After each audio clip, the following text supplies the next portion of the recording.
Cachorros podem se comunicar como humanos? Naruhodo. Bem-vindo ao Naruhodo, o podcast para quem tem fome de aprender. Eu sou Ken Fujioka. Eu sou Altair de Souza. E hoje é dia de quê?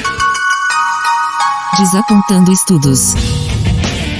Altair, vamos para os recados da paróquia. Quais são? Número 1, vai no iTunes Store, dê 5 estrelas e faça o seu comentário. Isso aí. Número 2, indique um episódio do Naruhodo para alguém que nunca ouviu o Naruhodo ou mesmo nunca tenha ouvido um podcast. Vamos aumentar o tamanho de nossa podosfera. E número 3, Altair, tem uma novidade. Ah. Porque além do Apoia-se, agora você pode também apoiar, colaborar com a produção do Naruhodo via PicPay, Altair. Isso aí. É fácil, é só você baixar o aplicativo PicPay e vai procurar lá por Naruhodo. E vai vir na hora e tem lá a opção de assinatura, Isso. ok? É simples, indolor e o PicPay ainda é uma ferramenta que vai te ajudar a fazer vários tipos de pagamento. Tá? É por isso que a gente está optando por essa nova alternativa de pagamento. Quem preferir continuar no Apoia-se pode continuar. Tá? Quem quiser migrar para o PicPay está convidado. Por quê, Altair? Porque em breve a gente vai ter, de fato, conteúdos exclusivos para assinantes e a gente vai usar uma plataforma que precisa ser assinante do PicPay. Então quem quiser migrar, quem quiser ter acesso a esse conteúdo exclusivo, vai precisar migrar a sua assinatura para o PicPay. Tá? Agradecemos desde já e participem, por favor. É isso aí. Antes da pauta, mais um recado. O Naruhodo está abrindo espaço para o podcast das Minas, porque representatividade é importante também na podosfera. O destaque de hoje vai para o podcast Fanficast, comandado pela Ana Leme e pela Nana Castro. Ouça o recado que elas deixaram para você, ouvinte do Naruhodo, e conheça o podcast Fanficast. Olá, eu sou Ana Rosa Leme. E eu sou a Nana Castro. E nós somos o Fanficast, um podcast voltado ao universo das fanfictions. Junto com uma galera que ama conhecer e escrever histórias, você poderá se aventurar em assuntos como escrita, literatura, cultura de fã, entretenimento, fandoms diversos e muito mais. Você pode ouvir nossos episódios através do nosso site, fanficast.com.br. E procurem e apoiem a hashtag Mulheres Podcasters. É isso aí. Altair, chegamos então ao momento Alura, Altair. Sim. E o episódio de hoje a gente vai falar sobre comunicação, linguagem. Então, vamos falar sobre linguagem, sobre cursos de linguagem. Linguagem de de programação que você encontra na Alura, Altair. Os cachorros ainda não conseguem fazer essa linguagem. Por enquanto. Por enquanto, vai saber. Mas a Alura tem essa plataforma com mais de 900 cursos online, a maior plataforma do Brasil de cursos online, tá? E entre esses cursos estão cursos de linguagem de programação, tá aí? Tá? Desde Python, passando por PHP, Java, .NET, Ruby on Rails, né? Enfim, é uma infinidade aqui de cursos, né? Que só faz quem faz a Alura. Sim. Tá? E ouvinte do Naruhodo, óbvio, tem um desconto. Né? Tem o desconto. Muito bom. Porque já é uma beleza, porque você paga uma matrícula e tem acesso a todos os cursos da plataforma, tá? Mas o usuário Naruhodo tem 10% de desconto. É só ir no endereço alura.com.br/promoção/Naruhodo. Aproveite. Altair, temos pergunta de ouvinte. Foi uma notícia que viralizou nas últimas semanas, assim. É verdade. É verdade, aquele vídeo do cachorrinho e apertando botões, né, com frases em inglês. Né, e dá a entender que ele estava aprendendo inglês. Ele estava não só aprendendo inglês, como respondendo, né? Não é? Pois é. Olha só, ele é mais fluente que eu em inglês. Pois é. A pergunta, Altair, veio de um padre. Que já respondemos uma pergunta dele. Verdade, o Ricardo Vergara. É verdade. O padre Ricardo Vergara, que tem 31 anos e fala de Suzano, em São Paulo. Altair. É isso aí. Ele mandou o seguinte, Altair. A sugestão que trago hoje é para um debate referente a um texto que eu li. Nele, o autor falava sobre um cão que utiliza botões para se comunicar com seus donos. Cada botão emite uma frase ou palavra e ele utiliza para expressar algo. Não é a primeira vez que vejo algo desse tipo, apresentando a linguagem dos animais como uma espécie de ação condicionada. A minha pergunta, ou melhor, reflexão é: os animais podem, entre aspas, falar através desses artifícios?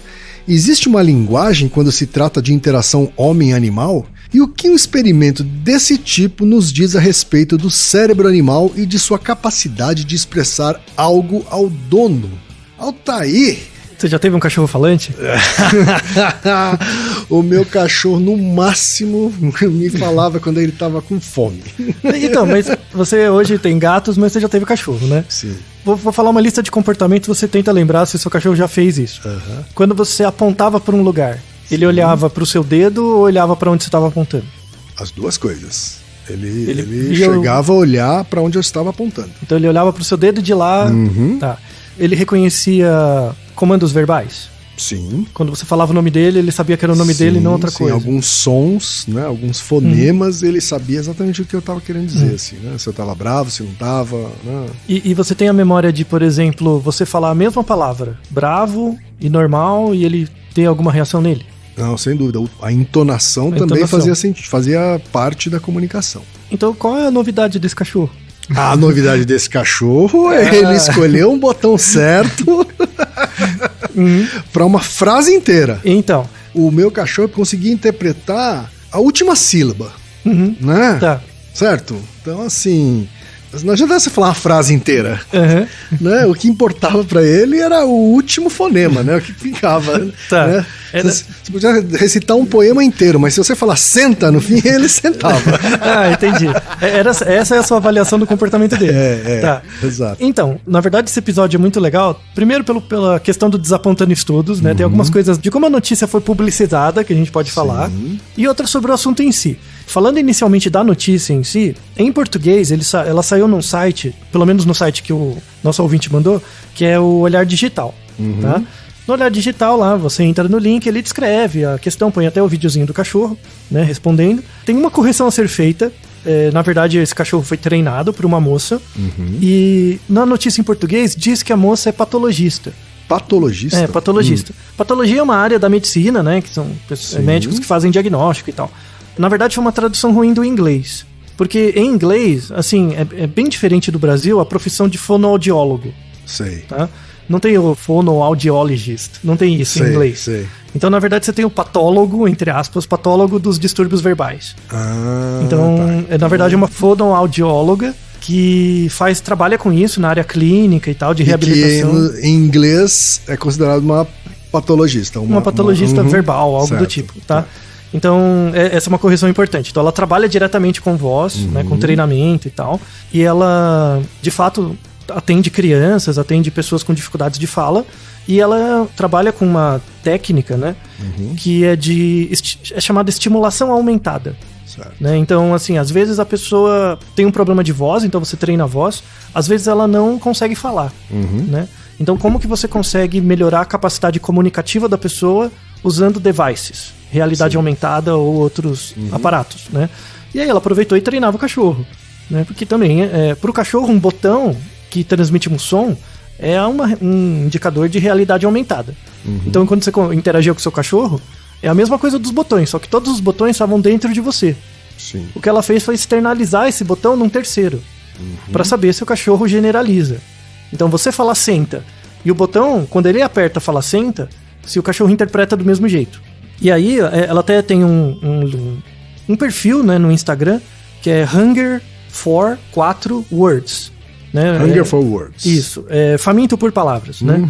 E aí ela mostra lá os videozinhos do cachorro, todo o treinamento que ela faz com o cachorro, tá? As pessoas que viram esse vídeo atualmente acham, nossa, genial, sensacional, o cachorro é genial, nossa, como os cachorros fazem isso.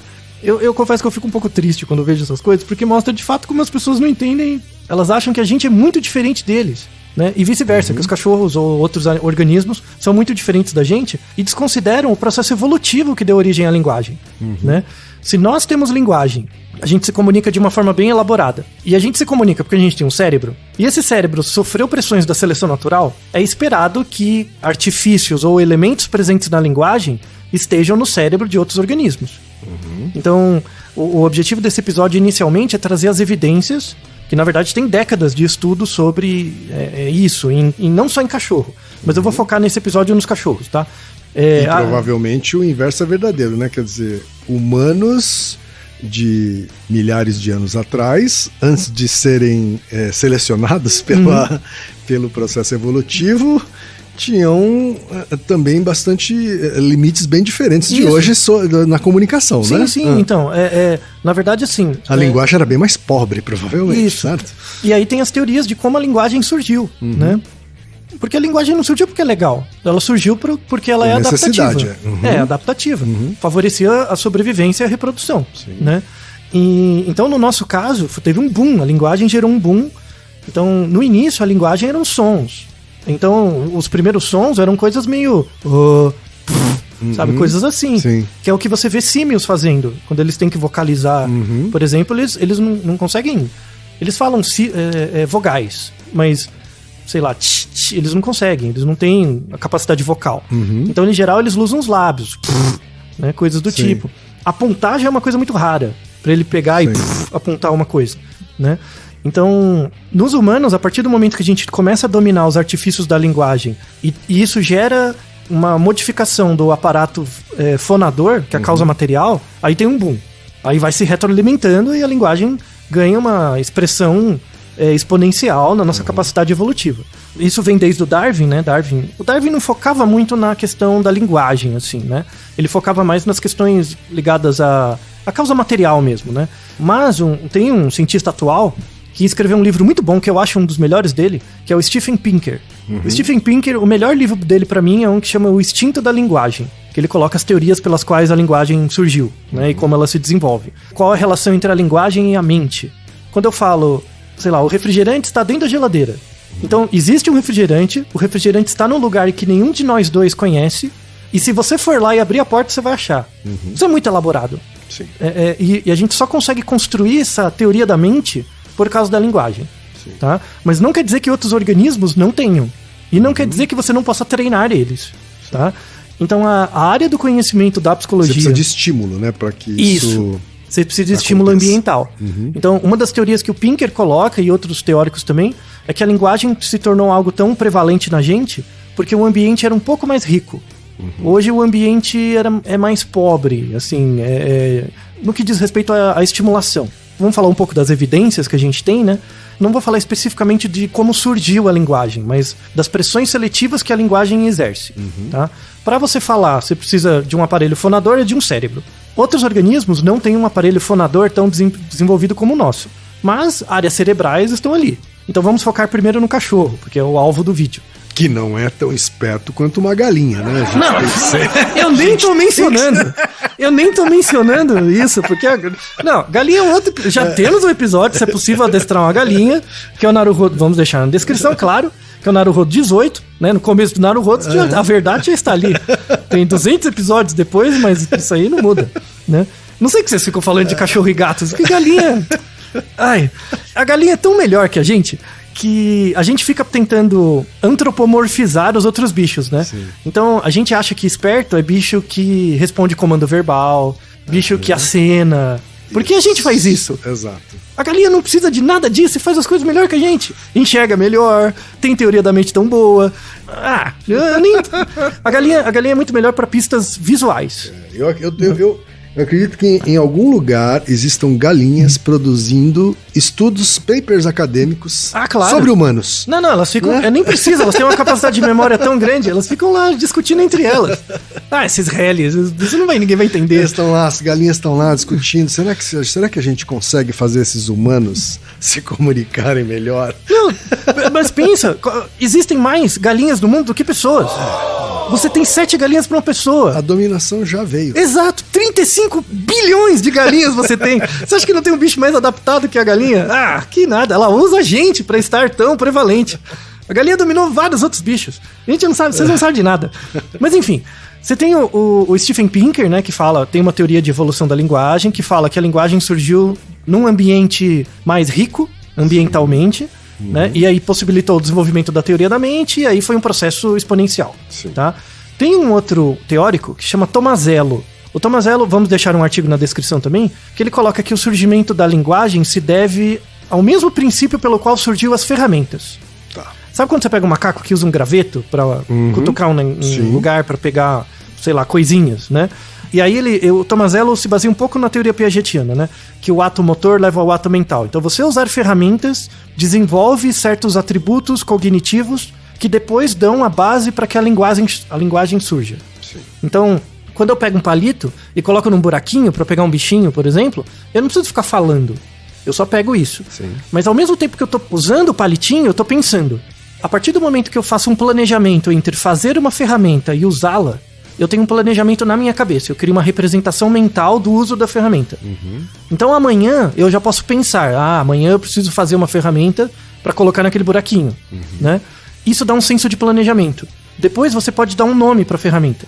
Então você chama ela de, sei lá, Pax, né? O nome da ferramenta é Pax. E aí você pode comunicar para o outro, você pode ensinar para o outro. Sim. Então é como símios fazem, né? Então vários macaquinhos que usam ferramentas, a fêmea principalmente, ela ensina os filhotinhos pela ação. Sim. Então ela fica fazendo, o filhotinho fica tentando fazer também. Não se tem indícios ainda de ensinar verbalmente. Sabe? Meio que por imitação. É bem por imitação, né? Todo o aprendizado em cima é por imitação. Mas a teoria do Tomazello é que na gente começou a ter essa questão verbal também. Então eu tô te imitando e de repente você faz uma coisa errada, eu faço um som, sabe? E esse som vai mediando, e aí a imitação vai evoluindo junto com a questão verbal, e aí se dá, né? O surgimento da linguagem. Então a gente tem basicamente essas duas teorias, tá? Mas, de novo, não quer dizer que os outros organismos não tenham uma proto-linguagem, tá? E aí tem um artigo sensacional da PNAS, que vamos deixar na descrição, que foi atacar as causas materiais. Fala assim, se a gente tem áreas cerebrais bem delimitadas para a linguagem, elas não são uniformemente distribuídas no cérebro. As áreas cerebrais da linguagem, você tem áreas específicas do lado esquerdo e do lado direito do cérebro. Então, por exemplo, do lado esquerdo, você tem duas áreas principais, que é a área de Broca e a área de Wernicke, que estão relacionadas com a produção dos fonemas, dos sons e o entendimento deles, tá? Do lado esquerdo. Do lado direito, a gente tem uma outra área relacionada com a prosódia, que é o sotaque. Então, de um lado você tem a produção e as palavras, e do outro lado você tem a prosódia, que é como você fala. Certo. Então, de um lado é o que, do outro lado é o como. Se isso existe e é bem especializado, pelo menos nos mamíferos a gente pode achar áreas parecidas. E aí tem um experimento sensacional com o cachorro. E há áreas parecidas. E no cachorro. Então, por exemplo, vou focar no cachorro. Galinha é outra. Galinha tem muito mais que isso. Mas no cachorro. Né? Galinha tem áreas que nós humanos não temos. Pois é, muito mais, né? Mas enfim, aí fizeram um experimento muito legal para ver a lateralidade do cachorro. Aí eles pegaram dois tipos de sons. Sons conhecidos pro cachorro e sons desconhecidos. Certo. E eles colocavam o cachorro tava num local, e eles colocavam caixas de som do lado esquerdo e direito. Certo. Né? E aí eles viam quando o som seria esperado, assim, é que a lateralidade é inversa, assim como na gente. Então, quando eu coloco um som do seu lado direito, isso é registrado do lado esquerdo do cérebro, tá? É ao contrário. Então, por exemplo, se a área esquerda do cérebro processa fonema, né, que é o sentido e a palavra, se eu colocar um som do seu lado direito que é familiar, tende a ativar mais o lado esquerdo. Sim. E aí você vai olhar para a direita. Você vira a cabeça mais para sons familiares, tá? E é esse teste que eles fizeram. Eles colocavam sons familiares e não familiares. Iam alternando do lado direito e esquerdo e viam para que lado o cachorro virava a cabeça com mais frequência. E viam que eles fizeram o mesmo teste com crianças pequenas. E dava igualzinho. Mas peraí, deixa eu entender. Vamos lá. Você está dizendo que os sons menos familiares, ele tinha mais ocasiões em que ele não virava a cabeça pro lado de onde o som vinha? Isso. Você tem que ter uma paridade entre a familiaridade do som e a área cerebral. Certo. Tá? Se o som é codificado do lado esquerdo, você tem que ter uma maior sensibilidade do lado direito, na orelha direita. Certo. Tá? Então toda vez que aparece um som conhecido do lado direito, né, eu tendo a virar a cabeça pro lado direito. Quando a gente fala de som conhecido, a gente tá falando de sons que ele ouve no dia a dia. Isso, sons de comando Sei deles. lá, som de uma porta abrindo. Não. Palavras. A gente tá falando especificamente de palavras. Senta. Tá. Coisas que ele já Então, foi treinado. palavras que soam familiares pro cachorro, Isso. ele tende a virar mais a cabeça pro lado de onde o som tá vindo. Então, ele codifica mais. Codifica do lado esquerdo e vira pro lado direito, por exemplo. Tá. Exato. Então mostra que tem uma assimetria né, da codificação do som em função do conhecimento da palavra, que é igual ao que acontece com crianças. Tá. Então tem uma indicação... Ele vira menos se for uma palavra desconhecida dele. Ele vira pro outro lado. Aí não é mais o sentido da palavra, é a prosódia, é o som. Então ele vira mais por outro lado. Entendi. E crianças têm a mesma assincronia, né? Então mostra que tem uma certa paridade entre a percepção de som, significado, linguagem na gente e neles, né? Certo. Tem outras evidências também, porque o cachorro, no caso, ele usava um pedal, né? Certo. Então tem um outro artigo, vamos deixar na descrição também. Esse uso de pedais e botões e tal, existem há mais de 10 anos. Já tem pesquisas há mais de 10 anos. Que são aparatos parecidos com esse botão que a gente viu no vídeo aí que viralizou. Inclusive esse botãozinho você consegue comprar na Amazon. É um botão que você aperta, você fala uma palavra, aí solta e ele fica gravado. Né? E aí você pode usar pra brincar, pra fazer coisas, né? Então é um botão bem conveniente. Há 10 anos já se faz. E aí tem vários trabalhos que mostram resultados desses aparatos. Né? Então, um trabalho de 2012... Por exemplo, ele mostra a capacidade de generalização de cachorros. Porque assim, eu falo, senta, o quão geral é isso? Sim. Então, eu quero saber se ele entende o som, se ele associa o som com um objeto ou uma palavra, ou um objeto, que seria uma letra, entre aspas, e depois se ele generaliza a letra. Sim. Tá? E aí tem um experimento que eles fizeram com um cachorro só, né? Que é só que eles pegaram o cachorro e repetiram vários trials, né? Esse cachorro, ele tinha um vocabulário de mais ou menos 200 palavras. 200 palavras. Isso, ele reconhecia 200 sons diferentes. É que não é palavra pra ele, são sons. A palavra entre aspas. Ele tinha reconhecimento de 200 sons diferentes. Inclusive, a introdução desse artigo é legal porque ele pega cachorros que têm uma dotação grande pra sons, assim. Então, esse cachorro chamava Rico, ele tinha 200 palavras diferentes. Tinha um outro cachorro que chamava Chaser, que tinha 1000 palavras. Caramba! Ele conseguia discriminar 1000 palavras diferentes. Só que tanto esses dois cachorros, quanto um outro que foi usado no artigo, que era chamado de Bader, que é um cachorro de 5 anos, ele fazia o seguinte, eles pegavam palavras desconhecidas, assim que o cachorro nunca tinha ouvido. Inclusive nesse artigo... Mas que existem, palavras que existem. Não existem na língua. Não existem, tá. Tipo dot, sei lá, não existe esse som em português. E aí ele associava o dot com um objeto. O treinamento durou mais ou menos 39 dias. Durante 39 dias, todo dia tinha um treinamento. Dot é isso, dot é isso, dot é isso. E aí rapidamente ele identificou e pegava. Inclusive no artigo tem um vídeo que você pode acompanhar o treinamento, né? A treinadora falava dot, aí ia lá e pegava o objeto. Depois eles começaram a manipular o objeto para saber se ele generalizava para outros objetos parecidos. Sim. O dot, né? E aí o que eles verificaram? Que o cachorro conseguia generalizar objetos com a mesma textura. Então, se o objeto tinha a mesma textura daquele primeiro dot, ele pegava. Só que se o objeto tinha o mesmo tamanho ou não, pro cachorro era irrelevante, e a forma. Era a textura que mandava. A textura é o que mandava mais pro cachorro. E sabe o que é interessante? Crianças de 2 anos fazem a mesma coisa. É por textura. Começa por textura. Entre 1 ano e meio... A distinção, assim. Isso, então são coisas de pegar, né? Tem as coisinhas de pegar. Porque o tato é muito usado. Isso, exato. Pro cachorro também, né? Então a língua, a boca e tal, o tato é muito usado. O desenvolvimento da percepção de atributos linguísticos no cachorro segue exatamente o mesmo padrão da criança. Só que o tempo de aprendizagem é mais lento. Essa é a diferença. Já se tem, inclusive nesse artigo de 2012, tem um outro de 2011, que mostra que o cachorro bem treinado, ele tem que ser treinado, tem que ter um ambiente rico, senão ele não pega por conta própria. Chega com um treino adequado, a fluidez de percepção de uma criança de 2 anos e meio.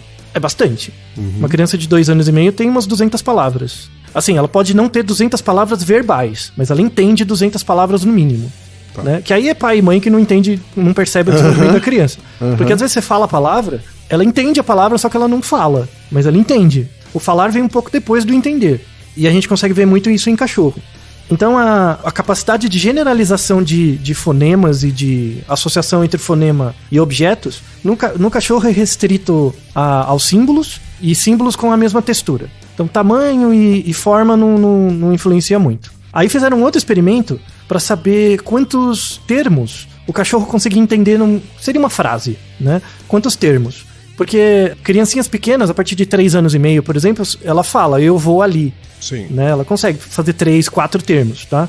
O cachorro para em 2 termos. Então, inclusive, um artigo feito por um grupo brasileiro, que a sintaxe do cachorro sempre tem 2 objetos. Um termo relacionado ao objeto e outra à ação. Tá. Então você fala, Rex, pega. É o objeto e a ação. Tá? Não tem objeto direto, sabe? Adjunto adverbial, sabe? Essas coisas. Não tem essas coisas, né? Mas é só o objeto e a ação. Tipo, pega, casinha, sabe? Vai lá, sabe? Coisas desse tipo. Um artigo de 2012 com um grupo aqui nacional, que é uma cachorra que chama Sofia, né, que ficou muito conhecida. Vamos deixar na descrição também, acho que foi em 2009, teve um Globo Repórter sobre ela, né, você pode ver o vídeo também, mostra lá na USP, né, no Departamento de Psicologia, o treinamento com ela. É um treinamento muito legal, que levou 22 meses. Então, ó, uma criança consegue a noção de sintaxe, assim, de coordenar objeto e verbo e tal, em 2 anos. Sim. 2 anos, ela já consegue generalizar muito rápido, tá? Um cachorro precisa de 22 meses, também de 2 anos, mas de treinamento, sei lá, 5 vezes por semana, todo dia. Então a diferença entre uma criança pequena e um cachorro é basicamente o tempo de aprendizagem. Tá? Então a criança aprende mais rápido. Porque o cérebro dela é mais... Porque o cérebro ele já tá mais... O ponto de partida é diferente. Isso, né? Exato. É uma questão meritocrática, sabe? Não é uma questão meritocrática, é uma questão de base material. Sim. Então a criança já nasce com o cérebro moldado para aprendizagem. O cachorro, evolutivamente... Foi selecionado evolutivamente para isso. Evolutivamente o cachorro não teve tanto tempo. Sim. Então você tem que respeitar o nível. Sim. Então não é que é o cachorro esperto, é que você que não consegue entender a capacidade dele.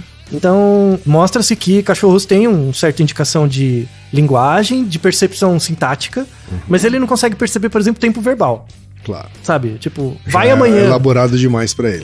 Pega amanhã. Não. Mas se ele tivesse alguns milhares de anos e os estímulos certos... Aí, muito bem. Ele provavelmente alcançaria a nossa capacidade de comunicação. Isso, ou pelo menos de uma forma adaptada pra realidade dele. Então, tem um outro teórico, que eu admiro muito, gosto muito dele, que é um japonês, que tive a oportunidade de conhecer ele pessoalmente, que é o Atsushi Iriki. Que trabalho fantástico ele faz na Riken University em Tóquio. Ele é um pouco parecido com a teoria do Tomazello, em que ele relaciona atributos linguísticos com o uso de ferramenta. Certo. Tá? Então ele usa muito macaco prego, né, que não tem lá no Japão, mas ele importou uns macacos pregos e... O santuário dele é super bonito, um lugar bem grande e tal. O macaco prego vive muito melhor lá do que aqui, com certeza, eu acho. Mas certamente. Então. Fora que não tem governo fascista. Pois né? é. Vamos mudar de assunto. Então, aí tem o macaco prego, tem macaco e sagui, né? Ele usa esses 2 tipos. E ele ensina os macacos a usarem ferramenta, a usar palitos, a usar um periscópio. Tipo, o macaco tem que achar comida, ele entra num lugar, ele pega um periscópio, fica procurando. Olha só. E aí ele acha onde tá, ele tem que pegar um graveto e pegar o alimento, sabe? E ele faz vários tipos de testes. Os macacos adoram, porque é um tipo de brincadeira mesmo com eles, né? E aí ele faz uma análise do volume de áreas cerebrais antes e depois dessa estimulação, desse enriquecimento. O mais interessante, quando eu conversei com ele, eu perguntei... Porque o mais interessante nem era o resultado do experimento. É como você faz um macaco vivo ficar quieto... Isso. Uma máquina de ressonância. E ele... A gente mal consegue fazer um adulto humano ficar quieto. Uma criança, você não consegue. Como é que você faz porque o macaco é imperativo. Ele falava, suco de laranja. É mesmo? Suco de laranja dá o autocontrole. Não, assim, a expectativa de ganhar. Ele condiciona a ganhar suco de laranja. Isso, autocontrole. Fica quietinho, ganha suco de laranja. Lembra do marshmallow? Sim. Ele fazia isso com o macaco. Então, quanto mais suco de laranja, mais o macaco aguentava esperar. Então ele ficava, 15 minutos paradinho, com as mãozinhas juntinhas, assim, dentro da máquina pra analisar o cérebro dele, pra depois ele ganhar 1 litro de suco de laranja. Sim.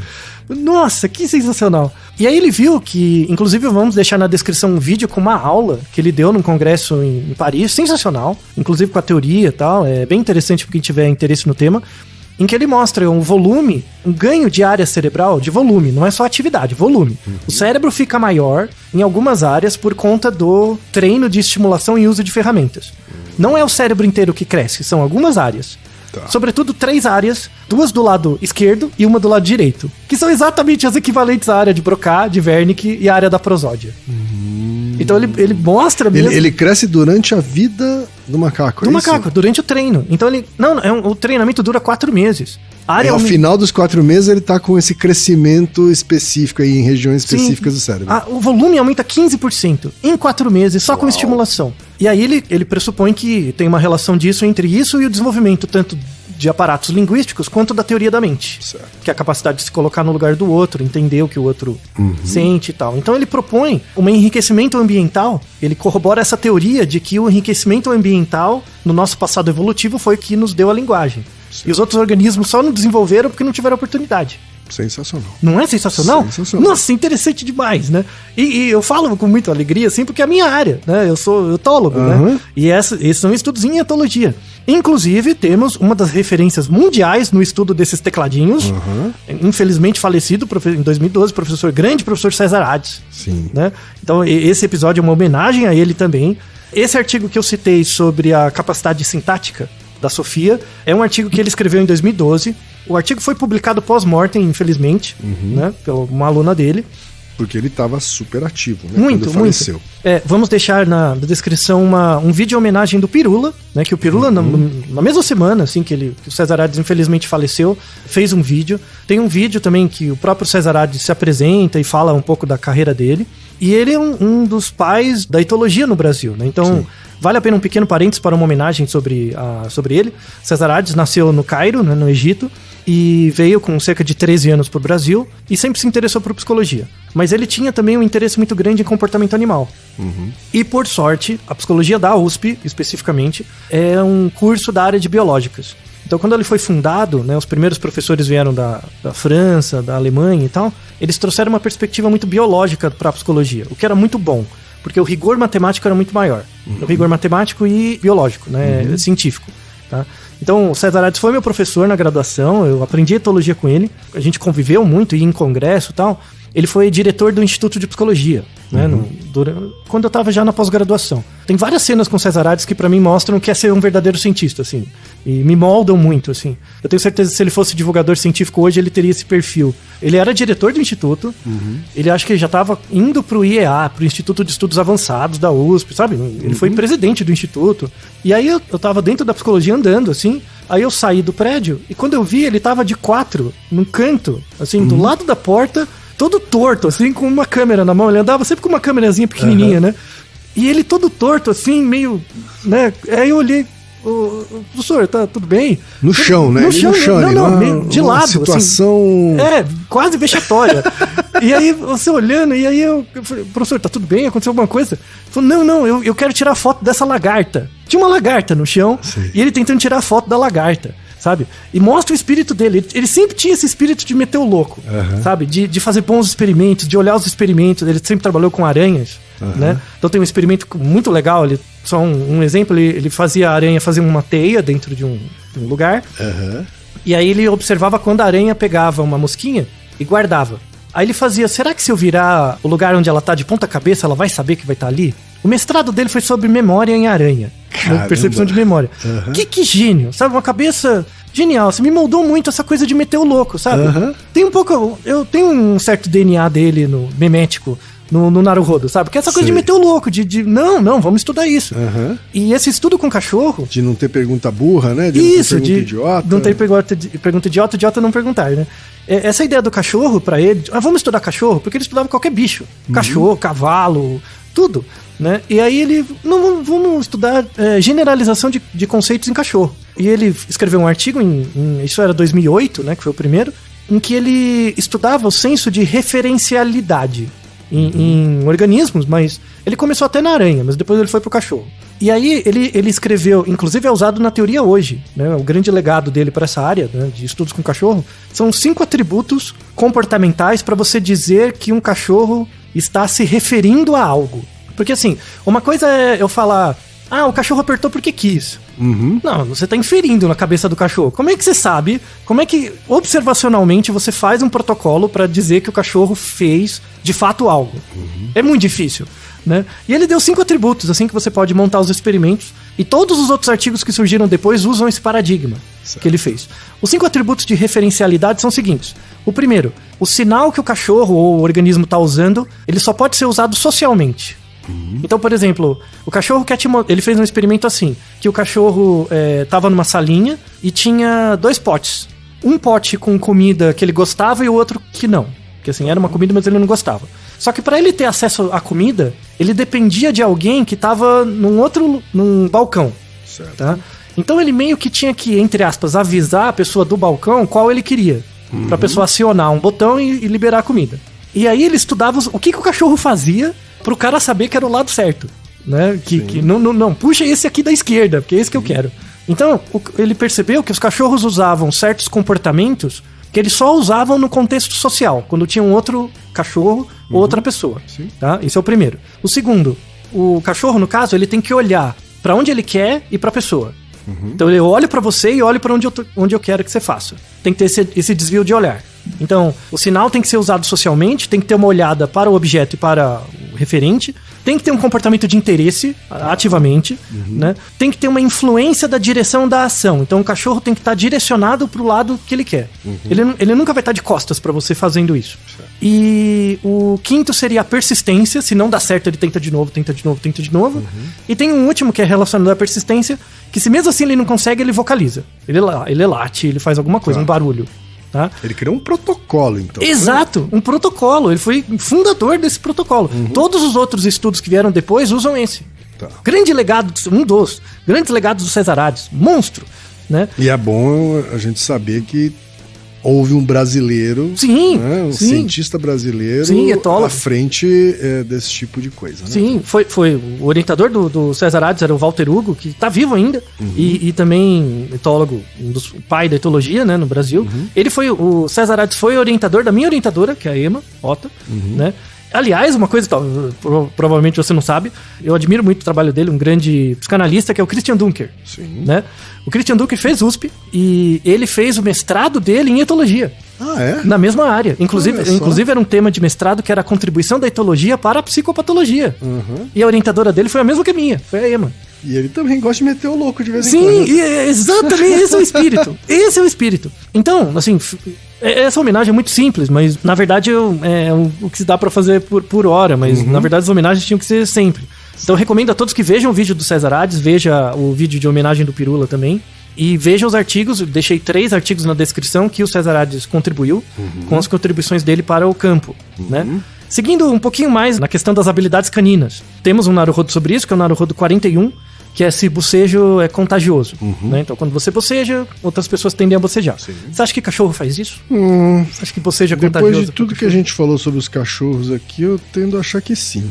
Vamos deixar na descrição também um artigo mostrando que isso não acontece. Ah, não acontece Não. com os cachorros? Não. Nisso eles são diferentes, então. É porque a teoria da mente tem que estar mais evoluída ainda pra conseguir ter esse tipo fisiológico de reação, sabe? Certo. Então é um experimento muito legal, porque eles botavam o cachorro assim, uma tela na frente, e eles colocavam tanto pessoas quanto outros cachorros bocejando. E via se o cachorro bocejava. Certo. E não, é muito pouco, correlação é muito baixa.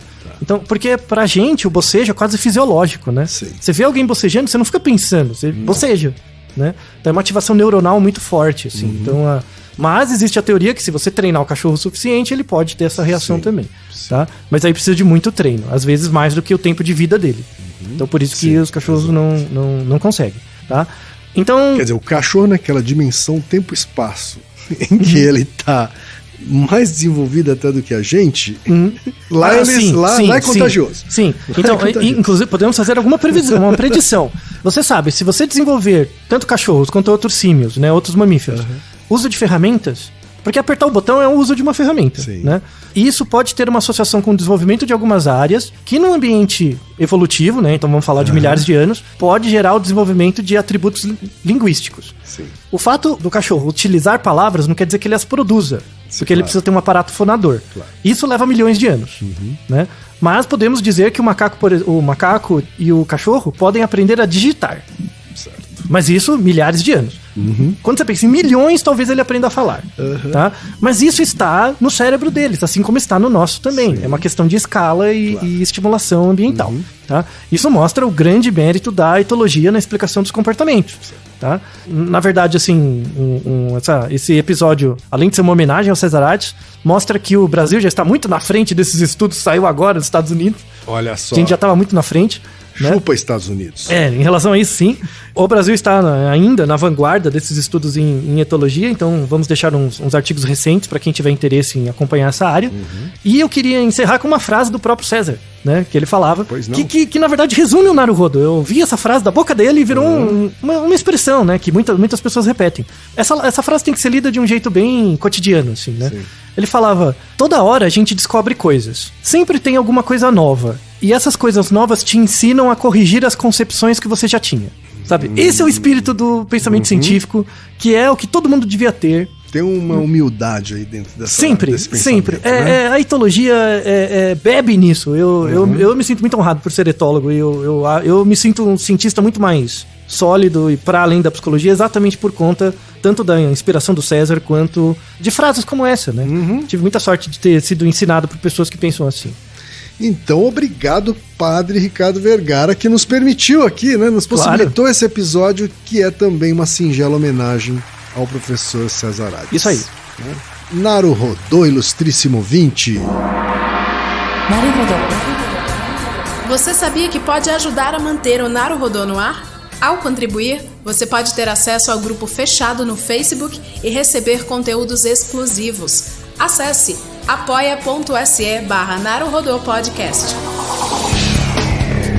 E você já sabe, aqui no Naruhodô, quem faz a pauta é você. Você tem alguma pergunta pra gente ou quer comentar algum episódio? Escreva pra nós. podcast@naruhodô.com.br. Repetindo? podcast@naruhodô.com.br. E lembre-se, mande nome completo, idade, profissão e a cidade de onde você está falando. É isso aí. Naruhodô. Esse podcast é apresentado por b9.com.br.